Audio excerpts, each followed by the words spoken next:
நடிகர் தனுஷ் அவர்களும் மிருணால் தாக்கூருமே கடந்த சில மாதங்களாகவே டேட் செய்வதாக செய்திகள் பரவுச்சு. பல பொது நிகழ்ச்சிகள்ல ரெண்டு பேருமே ஒன்றாக காணப்பட்டதால சோசியல் மீடியாக்கள்ல ரெண்டு பேருமே உறவு குறித்து பல யூகங்களுமே கிளம்புச்சு. ஆனா ரெண்டு பேருமே தங்களுடைய உறவை அதிகாரப்பூர்வமாக அறிவிக்கல. இந்த நிலையில தனுஷ் அவர்களும் மிருணாலுமே பிறந்து விட்டதாக ஒரு புதிய தகவல் வைரலாகிட்டு இருக்கு. இந்த விவாதங்களுக்கு மீண்டும் தீனி போட்டிருக்கு.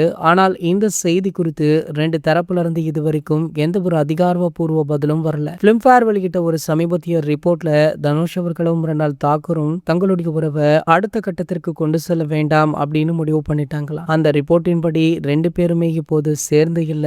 ஆனால் இவங்க பிறந்ததற்கான காரணம் என்ன அப்படின்ற தகவல் தற்போது வெளியாகி வைரலுமே ஆகிட்டு இருக்கு. நடிகர் தனுஷ் அவர்களுக்கும் சூப்பர் ஸ்டார் ரஜினிகாந்த் அவர்களுடைய மூத்த மகளான ஐஸ்வர்யா அவர்களுக்கும் விவாகரத்து நடந்து கிட்டத்தட்ட 3 வருடங்களுக்கு மேல் ஆகிவிட்டது. இந்த நிலையில இந்த 3 வருடங்கள்ல ரெண்டு பேருமே ஒரு நல்ல அண்டர்ஸ்டாண்டிங்ல தான் இருக்காங்க. தங்களுடைய மகன்களின் பள்ளி விழாக்கள், பொது நிகழ்ச்சிகள் அப்படின்னு ரெண்டுத்திலுமே இருவரும் கலந்து கொள்றாங்க.